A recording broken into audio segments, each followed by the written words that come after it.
The rain came down in sheets that November night, turning the red Georgia clay into rivers of blood-colored mud. Isaiah pressed himself against the rough wooden planks of the storage barn, his shirt clinging to the whip marks across his back. Each breath sent fire through his ribs where the overseer's boot had connected 3 times, maybe 4. He'd lost count after the second blow. He shouldn't have done it. Every rational part of his mind screamed that truth. Old Marcus was going to get 20 lashes regardless. That was the price for working too slow, for being 60 years old with hands that trembled from decades of picking cotton under the merciless sun. Isaiah's interference had only earned him his own beating and the promise of worse to come. "Should have kept your head down," he whispered to himself, the words mixing with the drum of rain on the roof. "Should have remembered what you are." What he was. Not who. What? Property of Mr. Charles Whitmore, valued at approximately $1,200 according to the last assessment. A good worker. Strong. Young enough to fetch a premium price if the master ever decided to sell. Isaiah had heard those words his entire life, understood them before he understood his own name. Through the gaps in the barn wall, he could see the main house blazing with lamplight. The white columns seemed to glow in the darkness, a temple to a god that demanded human sacrifice. Inside, the Whitmores would be finishing their supper. Roasted meat, fresh bread, wine shipped from somewhere Isaiah would never see. His own stomach was empty. The slaves' evening ration had been distributed before the incident with Marcus, and afterward no one would risk bringing him food. He closed his eyes, tried to stop shivering. The November cold bit through his wet clothes. If he stayed here until morning, they'd find him. If he tried to return to the quarters, the overseer would be waiting. Either way, he knew what awaited him. Not death.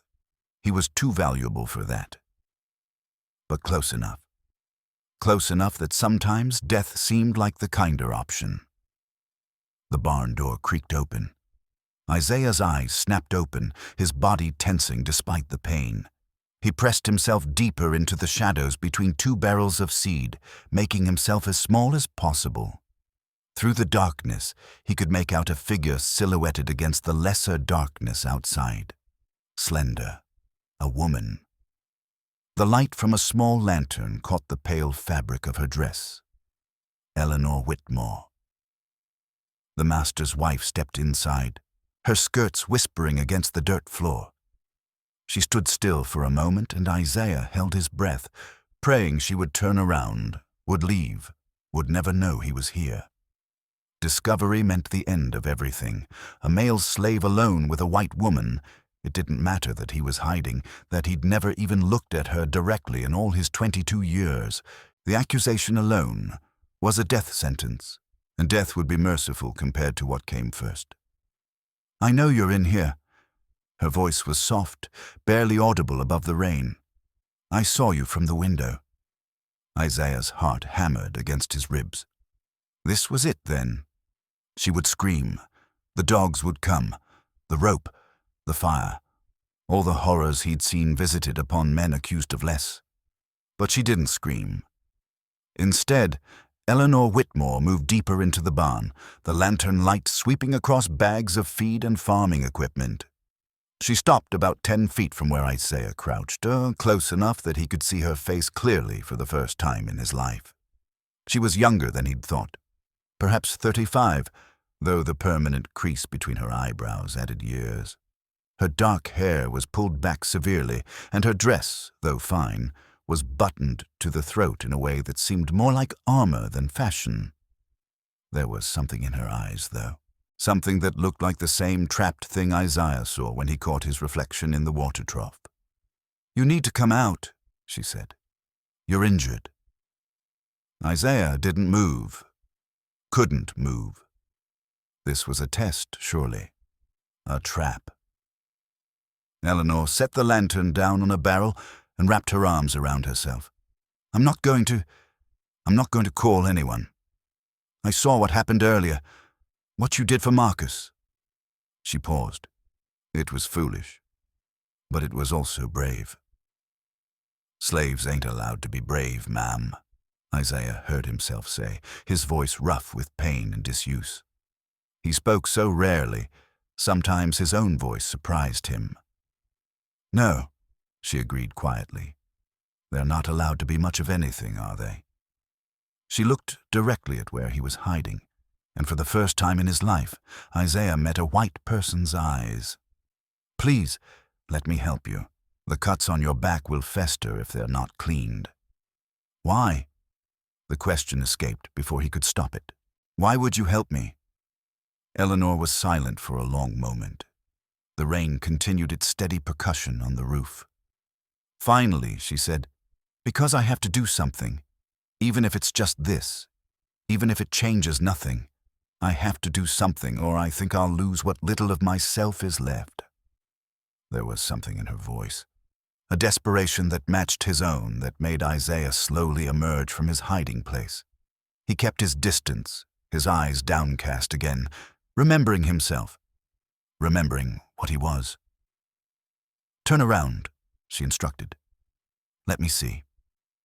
He obeyed, wincing as he peeled his shirt up to expose his back. He heard her sharp intake of breath.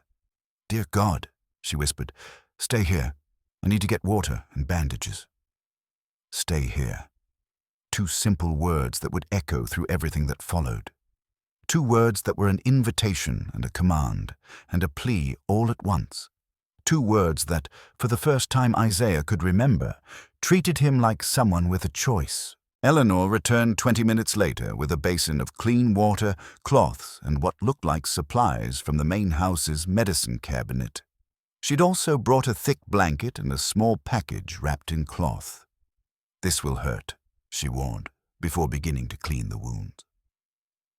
Isaiah bit down on his lip until he tasted blood, but he didn't make a sound. He'd learned long ago not to give pain a voice.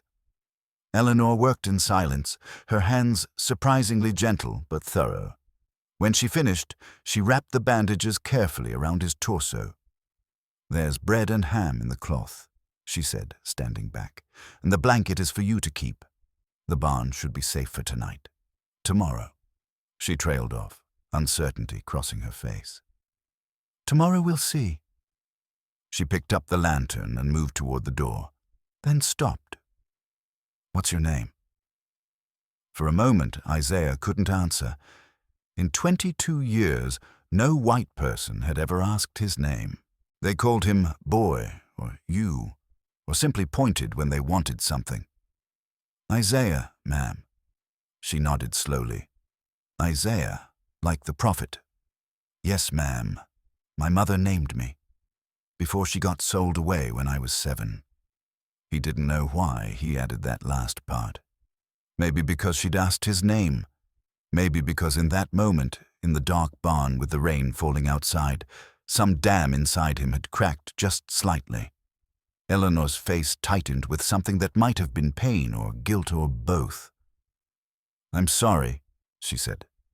"That shouldn't... None of this should be as it is."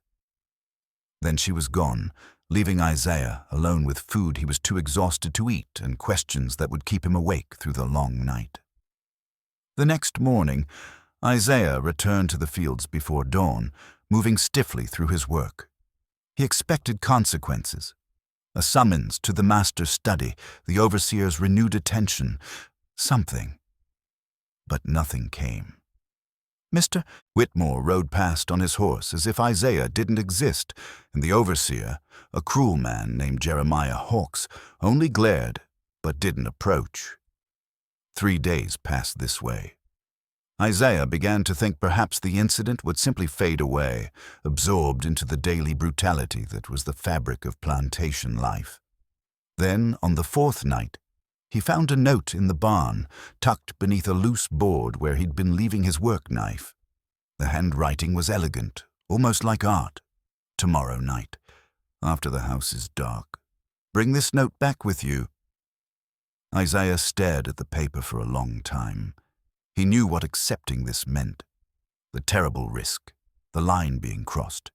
Yet he also knew he would go.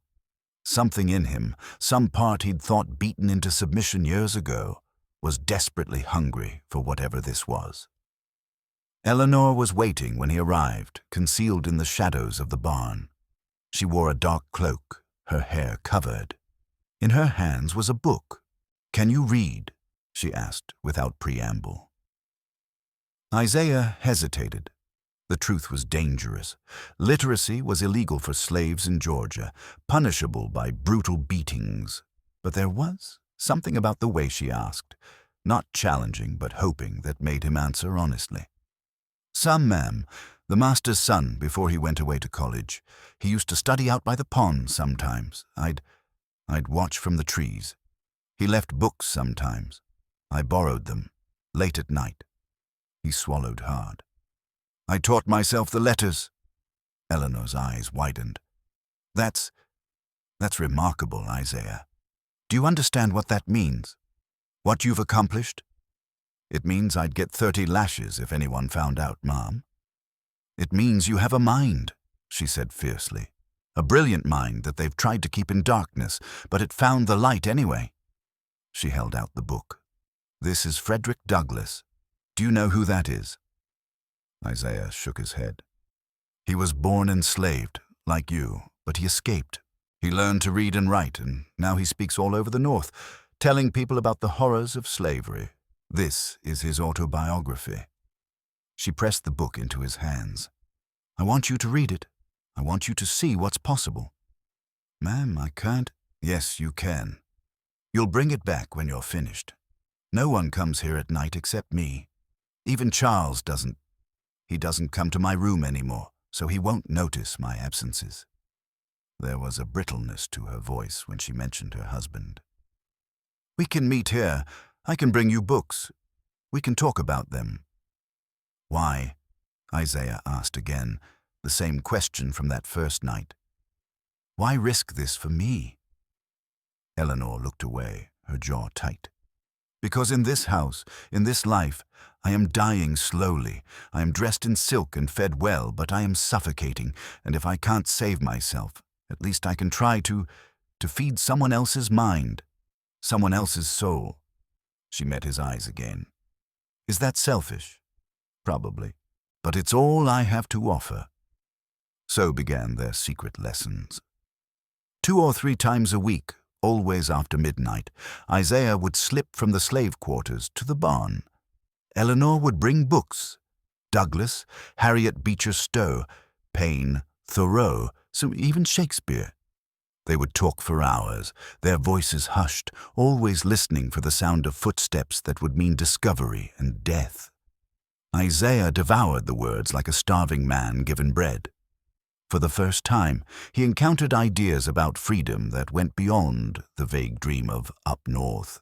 He read arguments against slavery so eloquent they made him want to weep. He read poetry that spoke to the ache in his chest that he'd never had words for before. But more than the books, it was the conversations that changed him. Eleanor didn't just teach. She listened. She asked his opinions on what they read. She questioned him about his life, his thoughts, his dreams he'd never dared to name aloud. "What would you do?" she asked one night in late December, frost crystallizing on the barn walls, "if you were free? If you could do anything at all?" Isaiah was silent for a long time. He'd spent so many years training himself not to want, not to hope. The question felt dangerous, like opening a door he might never be able to close.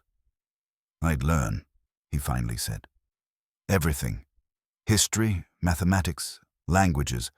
I'd read every book in the world." He paused. "And I'd write. I'd write about what it's like to be owned, so people who've never been in chains might understand what the weight feels like." Eleanor's eyes glistened in the lamplight. "You have the soul of a scholar, Isaiah. In another world, in a just world, you'd be at a university, not breaking your back in cotton fields." "But this is the world we have, ma'am." "Yes," she whispered. "God forgive us. This is the world we have." As the weeks turned to months, something shifted between them. It was subtle at first, glances that lasted a heartbeat too long, hands that accidentally brushed while turning pages, conversations that drifted from books to something more personal. Eleanor began telling Isaiah about her life, about being married at 18 to a man she barely knew, because her father's plantation had fallen on hard times and Charles Whitmore was wealthy, about the children she'd been expected to produce. She'd had 3 pregnancies, but all had ended in miscarriage. About the slow realization that she was nothing more than an ornament in her husband's house, valued for her appearance and pedigree, but not her thoughts or feelings. "Sometimes I think we're both slaves," she said one night in early spring. "Yours are visible, made of iron. Mine are made of law and custom and expectation, but they're just as real. The difference is that everyone can see your chains and pretends mine don't exist." "With respect, Mom," Isaiah said carefully, "you can walk out that door any time. You have a body that belongs to you. No one can sell your children, if you had them, away from you. That's not the same kind of chains." Eleanor flinched as if struck. "You're right. You're absolutely right. I'm sorry. I have no right to compare my situation to yours. It's just—" She wrapped her arms around herself. "I feel so powerless. Every day I watch what happens here, the cruelty, the degradation, and I do nothing. I say nothing. I am complicit in every lash of the whip, every family torn apart, every life destroyed. And I hate myself for it." "You're teaching me," Isaiah said quietly. "That's something. Is it? Or am I just easing my own conscience while changing nothing real?" She looked at him with an intensity that made his breath catch. "You're one person, Isaiah. One person out of the 400 human beings that my husband claims to own. What about them? What about all the others?" Isaiah had no answer for that. The question haunted him too. It happened on a night in late June when the heat made the air thick enough to taste. They'd been reading Othello, Eleanor's choice, though she seemed to regret it halfway through when the racial undertones became impossible to ignore. "Oh, beware, my lord, of jealousy. It is the green-eyed monster which doth mock the meat it feeds on," Eleanor read aloud. She stopped, closing the book. "This play. Shakespeare writes Othello as noble, brilliant, a great general. But the tragedy hinges on the idea that his marriage to Desdemona is somehow unnatural. That difference itself is the seed of destruction." "Is that what you believe?" Isaiah asked, his voice carefully neutral. "No, God, no. The tragedy is that everyone around them believes it, that they're made to believe it themselves." She set the book aside. "The real monster isn't jealousy. It's a world that tells people they can't love across certain lines." The air between them seemed to crystallize, every unspoken thing suddenly pressing against the walls of the barn. "Ma'am," Isaiah said carefully, "we should be careful what we talk about." "Eleanor," she said suddenly. "My name is Eleanor. When we're alone, just say my name." "I can't. Please." There was something almost desperate in her voice. "No one speaks to me like a real person. Not my husband, not the other plantation wives, not the servants. Everyone talks to Mrs. Whitmore, to a role, a position. But you—" She leaned forward slightly. "You see me, Isaiah. These past months, you've listened to me, argued with me, challenged my ideas. You've treated me like I have a mind worth engaging. Do you understand how rare that is?" Isaiah felt like he was standing on the edge of a cliff. One step forward would mean falling, and the ground below was nothing but jagged rocks. "Eleanor," he said, her name strange and terrifying on his tongue. "You know what would happen if anyone found out about these meetings? Not just to me. They'd hang me, or worse. But to you too. You'd be ruined. Your family would disown you. Charles, she said bitterly, barely acknowledges I exist except when he needs me to play hostess for his business associates. He spends his nights with his whiskey and his account books, calculating the value of human flesh like it's just another commodity. That doesn't change reality. I'm a slave. He struggled for words. "You're everything I'm not. Free, white, wealthy. Even sitting here talking like this is enough to get me killed." "I know," she whispered. "God help me. I know, and I know this is wrong. Not because of what we are, but because I have power over you that can never be equal. Even if I gave you your freedom papers tomorrow, you'd still be black in the South, and I'd still be protected by my color." She looked down at her hands. "But I can't stop. These nights are the only time I feel alive, the only time I feel like myself." Isaiah wanted to say he felt the same way, that these stolen hours had remade his world, had shown him what it meant to be treated as fully human. That when she looked at him, she didn't see property or a thing, but a person. But saying it out loud would make it real, and making it real would be dangerous in ways that went beyond physical threats. The silence stretched between them, thick with everything they weren't saying. Then Eleanor did something that stopped Isaiah's heart. She reached across the small space between them and took his hand. It was the first time they'd touched beyond the accidental brush of fingers. Her skin was soft, unblemished by work. His was calloused, scarred from 22 years of forced labor. The contrast was a physical reminder of the chasm between them. Isaiah knew he should pull away. Every instinct screamed at him to move, to remember his place, to remember what happened to slaves who forgot the rules. But he didn't move. "This is madness," he said, his voice barely audible. "Yes," Eleanor agreed. Neither of them let go. Over the following weeks, the line they'd been dancing around grew thinner and thinner. Their conversations became more personal, more intimate. They talked about dreams and fears, about the people they might have been in different circumstances. Eleanor told Isaiah about the books she'd loved as a child, about a younger version of herself who'd believed the world could be made better through kindness and reason. Isaiah shared fragments of memories from before his mother was sold. Her voice singing in the quarters at night, her hands gentle as she doctored cuts and bruises, the way she'd whispered stories to him about Africa, a place she'd only known through the stories of her own mother. They also talked about the plantation, about the specific horrors that unfolded daily around them. Eleanor had always seen the brutality, but she'd trained herself not to truly see it, the way people trained themselves not to notice a lot of uncomfortable things. Now, through Isaiah's eyes, she couldn't look away. He told her about Sarah, a young woman who'd been sold away from her 3 children when the master needed quick cash. About Thomas, who'd been beaten so badly for trying to run that he lost the use of his left arm. About the way children born on the plantation grew up knowing they could be torn from their parents at any moment, the way that fear was its own kind of violence. "I should do something," Eleanor said one night, her voice breaking. "I should speak to Charles. Should." "He won't listen," Isaiah said gently. "Men like him, they don't see us as people. We're investments. You don't feel guilt about a horse you work to death or a tool you use until it breaks. Then I should leave. I should go north, speak out against this system. And abandon everyone here, including me?" Isaiah hadn't meant to say that last part. It slipped out, exposing more than he'd intended. Eleanor looked at him, really looked at him, and the air between them charged with electricity. "I couldn't leave you," she whispered. "I've tried to tell myself I could, that this is just an intellectual connection, just 2 people talking about books. But that's a lie."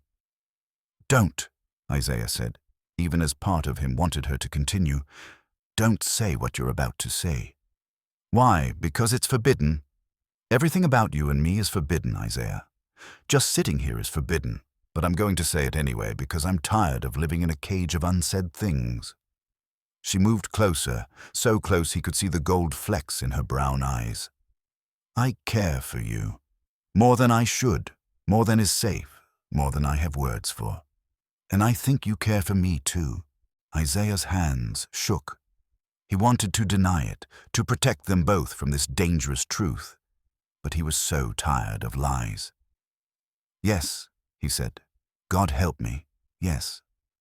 Eleanor reached up and touched his face, her fingers gentle against his cheek.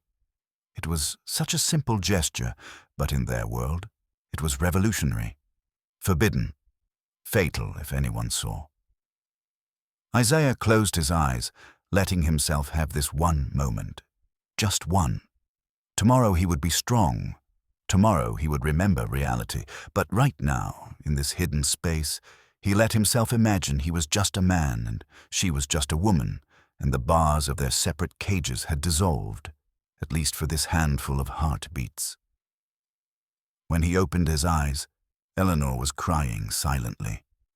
"This can't end well," she said. "There's no version of this story where we both survive intact." "I know," Isaiah said, "but I can't stop. I can't go back to how things were before." "Neither can I." They sat there in the lamplight, holding on to each other like two people drowning, knowing that their grip couldn't save them but unable to let go anyway. The first sign of trouble came in August, when the overseer Jeremiah Hawkes began watching Isaiah more closely. Hawkes was a tall, thin man with pale eyes and a talent for casual cruelty. He'd been suspicious since the incident with old Marcus, but something had sharpened his attention. "You've been real tired lately, boy," Hawkes said one sweltering afternoon as Isaiah worked in the cotton fields. "Awful tired for someone who should be sleeping at night." Isaiah kept his eyes down, his hands moving steadily through the cotton bolls. "Yes, sir. The heat, sir." "Heat, Hawkes moved closer, his shadow falling across Isaiah's work. "Funny thing, though. Jenkins says he saw you slip out of the quarters 3 nights ago. Where you going at night, boy?" Isaiah's heart hammered, but his face remained impassive. He'd learned young how to hide everything inside. "Must have been someone else, sir. I don't go nowhere." Hawkes studied him for a long moment, then laughed, a sound like rocks scraping together. "See that you don't. 'Cause a slave wandering at night, well, that's either theft or conspiracy. Either way, it ends with rope." That night Isaiah didn't go to the barn. Or the next night. He stayed in the quarters, lying on his straw pallet, staring at the ceiling and trying to convince himself this was for the best, that it was time to end things before someone got killed. But on the 3rd night, he found another note, this one more desperate. "Please come. I need to know you're safe. E." He went, though every rational part of his mind screamed that he was walking toward disaster. Eleanor was pacing when he arrived, her usual composure cracked. "Thank God," she breathed when she saw him. I was terrified something had happened to you." "Hawkes is suspicious," Isaiah said without preamble. "He's watching me. We need to stop this, ma'am. Eleanor, it's too dangerous." "No." The word was sharp, almost fierce. "No, I've been thinking. I have a plan." Isaiah felt cold despite the summer heat. "What kind of plan?" Eleanor pulled a packet of papers from beneath her cloak. "Freedom papers. I forged my husband's signature. They say you've been freed, that you're a manumitted slave authorized to travel north." Isaiah stared at the documents, his mind racing. "That's... if Charles finds out you did this, if anyone questions these papers, then I'll say you stole them, that you somehow gained access to his study and forged them yourself." She grabbed his hands. "I've thought this through, Isaiah. There's a group, Quakers, who help escaped slaves reach Canada. They have safe houses, routes planned out. I can get you to the first station. From there, you'll have a chance." "And you?" Isaiah asked, though he knew the answer. "I stay here. I have to. If I disappeared the same time you did, it would confirm everything. But if I stay, if I play the shocked and betrayed wife, Charles might not look too hard for you. He loses one slave but keeps his reputation." Isaiah pulled his hands away. "You're asking me to leave you in a marriage you hate, in a system you despise, while I run to freedom?" "I'm asking you to live," Eleanor said, her voice breaking, "because I can't. I can't watch what will happen if you're caught. They'll make an example of you, Isaiah. They'll do things I can't even speak aloud, and I won't be able to stop it. There has to be another way." There isn't. Eleanor was crying now, not bothering to hide it. This is the only way. You go north. You get free. You write those words you talked about. You become the scholar you were meant to be. And maybe someday this whole rotten system collapses, and I can meet you on the other side of it. That's a fantasy, Isaiah said flatly. This system isn't going anywhere. It's too profitable, too entrenched. Men like your husband will defend it with their last breath. Maybe. But I have to believe in something or I'll drown.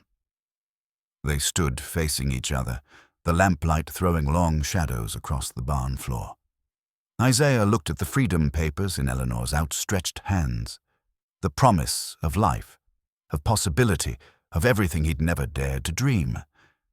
He also thought about old Marcus, whose hands shook too much to pick cotton quickly anymore. About Sarah's 3 children growing up without their mother, about the 400 souls trapped on this plantation and the millions more across the South. If he ran, he saved himself, but he left them all behind. I can't, he whispered. What? I can't run. I can't be the one who escapes while everyone else stays in chains. Eleanor's face crumpled. Isaiah, please, don't throw your life away for some misguided sense of— It's not misguided, he interrupted. You asked me months ago what I'd do if I was free. I gave you the easy answer, the one about books and learning. But the real answer— He took a shuddering breath. I'd fight. I'd tear this system down brick by brick even if it killed me. Because living free while my people are enslaved, that's not freedom. That's just a different kind of cage. Then we fight here, Eleanor said desperately. Together. I'll start helping more slaves escape. I'll forge papers for others. And how long before you're caught? Isaiah asked gently. How long before someone notices papers going missing, notices slaves disappearing, notices you acting strangely? Then they'll hang you right alongside me. The truth of that settled between them like a stone. There's no way out, is there? Eleanor asked. No path where we both survive? I don't think there ever was. They held each other as the night deepened around them, 2 people caught in a system designed to destroy exactly this, connection across the divide of power. Eventually, Eleanor pulled away. I should go. Charles will be wondering. I love you, Isaiah said. The words hung in the air, dangerous and irrevocable. Eleanor's breath hitched. Don't. Please don't say that. It only makes this harder. You told me once that you were tired of living in a cage of unsaid things. So I'm saying it. I love you, not because you've taught me or brought me books or shown me kindness. I love you because when you look at me, you see Isaiah. Not a slave, not property, just me. And that's— His voice cracked. That's something I never thought I'd have. I love you too, Eleanor whispered, and I will hate myself forever for not being brave enough to burn this place down to save you. She left, and Isaiah was alone with the freedom papers she'd left behind, and a future that seemed to grow darker by the moment. 3 days later, everything fell apart. Isaiah was working in the fields when he heard shouting from the direction of the main house. Minutes later, Charles Whitmore himself rode up, something that almost never happened. The master dismounted, his face purple with rage. Where is he? Charles roared at Hawks. Where is the boy who's been sneaking around at night? Isaiah's blood turned to ice. Somehow Charles knew. Maybe a slave had talked, desperate to curry favor or terrified of punishment. Maybe Hawks had finally gathered enough evidence. It didn't matter how, only that it was over. Right here, sir, Hawks said, grabbing Isaiah by the arm and dragging him forward. This is the one I've been watching. Charles looked at Isaiah with pure hatred. My wife has been sneaking food to the barn. I found the scraps this morning when I went to inventory supplies. And you— He stepped closer, his breath reeking of whiskey, though it was barely noon. You've been stealing from me, eating food meant for the house. Is that all you've been doing, boy?" The implication in his voice was clear. The accusation beneath the accusation. "Sir, I only—" The blow came fast. Charles's riding crop across Isaiah's face. Pain exploded through his cheek and he tasted blood. "Only what? Only thought you could take what doesn't belong to you?" Charles hit him again. "You need to be taught a lesson about property rights, about boundaries." They tied Isaiah to the whipping post in front of the slave quarters. Not because he'd stolen food. Charles knew that wasn't the real crime. But because the real crime couldn't be spoken aloud, so they'd punish him for this instead. Hawkes wielded the whip himself, each crack a deliberate, measured torture. By the 10th lash, Isaiah couldn't hold back the screams. By the 20th, he'd stopped counting. He was dimly aware of Eleanor's voice from somewhere, begging Charles to stop, pleading that it was her fault, that she'd given Isaiah the food. "Get back in the house," Charles snarled at his wife.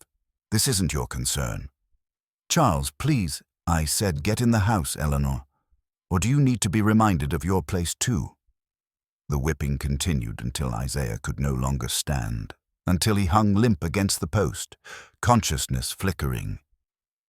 Finally, Hawkes cut him down. He collapsed into the red mud, his back a mass of torn flesh. "Let him lie there," Charles ordered.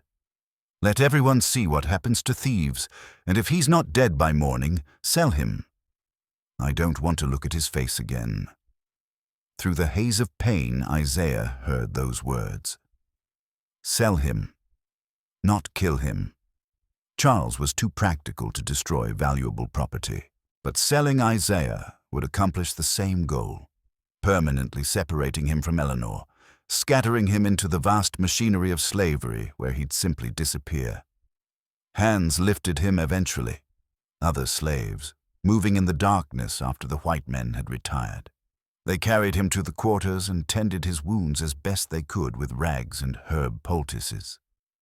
Old Marcus sat beside him through the night, occasionally wiping Isaiah's forehead with cool water. "You're a damn fool," Marcus whispered. "Whatever you did, whatever you thought you could have, it was always going to end like this." "I know," Isaiah managed through cracked lips. "Worth it, though." "Was it? Was it worth dying for?"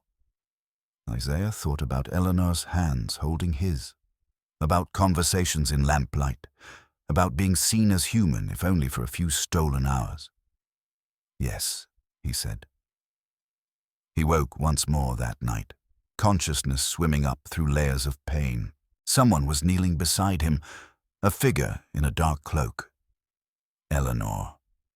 She pressed something into his hand. The Freedom Papers.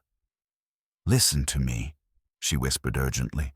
"Tomorrow they're taking you to the auction house in Savannah. En route, the wagon has to pass through woods. There will be a moment. I've paid the driver. He'll claim you overpowered him and escaped. He'll give you a 10-minute head start before he sounds the alarm. Eleanor, the papers will get you through checkpoints if you're careful. Stay off main roads. There's a safe house marked on the back, a Quaker family named Pritchard. Show them these papers. They'll get you to the next station on the route north." Her voice broke.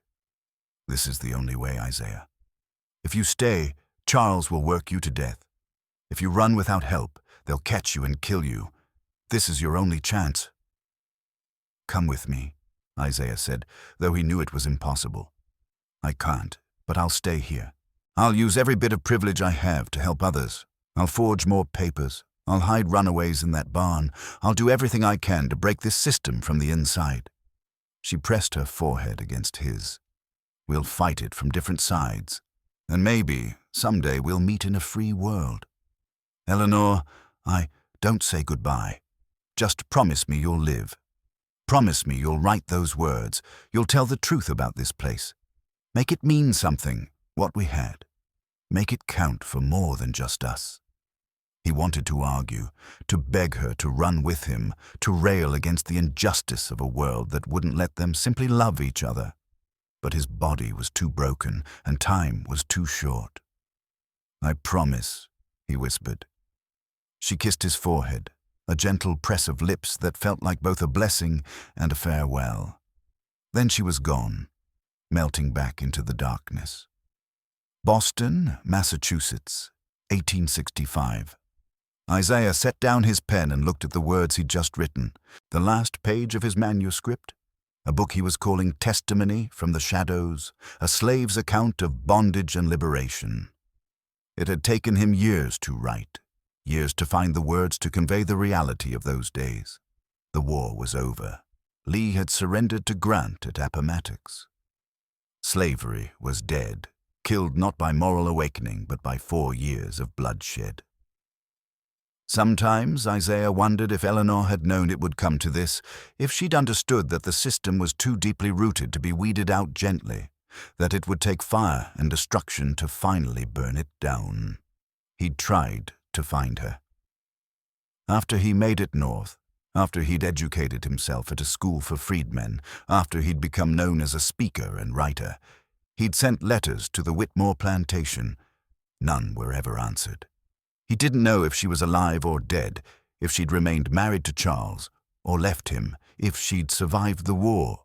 All he had was a memory of hands holding his in lamplight, a whispered, "Stay here," that had changed everything, and the knowledge that somewhere in Georgia there had been a woman who'd seen him as human when the law said he wasn't. He picked up his pen again and added one final paragraph. To those who claimed that the bonds between master and slave could be gentle, that affection could exist within the system, I say this: yes, affection existed, even love, but that love was built on a foundation of violence and theft. It was love constrained by power, poisoned by inequality, haunted by the knowledge that tomorrow could bring sale or death or separation. And yet I cannot bring myself to call it a lie. Because in that barn, in those stolen hours, I was seen, I was human, and that recognition, however flawed its circumstances, taught me what I deserved. It planted a seed that grew into freedom. To E.W., if you read this, I lived. I wrote the words. I'm still here, still fighting for the world we dreamed of. And I remember. God help me. I remember everything. He closed the manuscript and sealed it. Tomorrow it would go to the publisher. And maybe, somehow, Eleanor would read it. Maybe she'd know that the young slave who'd hidden in her barn had become a man who could speak freely, who could write his own story. It wasn't the ending they'd imagined that night when she'd pressed freedom papers into his hand. But it was an ending that honored what they'd shared, a refusal to accept that their humanity could be denied, even when the entire world said otherwise. Isaiah walked to the window and looked out at the streets of Boston, at free black men and women moving through the city without passes or permission. The world they dreamed of wasn't fully realized yet. Freedom on the paper didn't guarantee equality in practice. But it was a start. And somewhere in the South, he hoped Eleanor was seeing the same new world dawn. He hoped she knew that what she'd done in that barn, those dangerous gifts of books and recognition and love, had rippled outward in ways neither of them could have imagined. He touched his hand to the window, a gesture half benediction and half goodbye. "Stay here," he whispered to her memory. "In my heart, in these words, in the fight we're still fighting. Stay here and know it mattered. All of it mattered." Outside, church bells rang. The sound carried across the city like a promise, like hope made audible. Isaiah closed his eyes and listened, and for just a moment he could almost believe that somewhere Eleanor heard them too.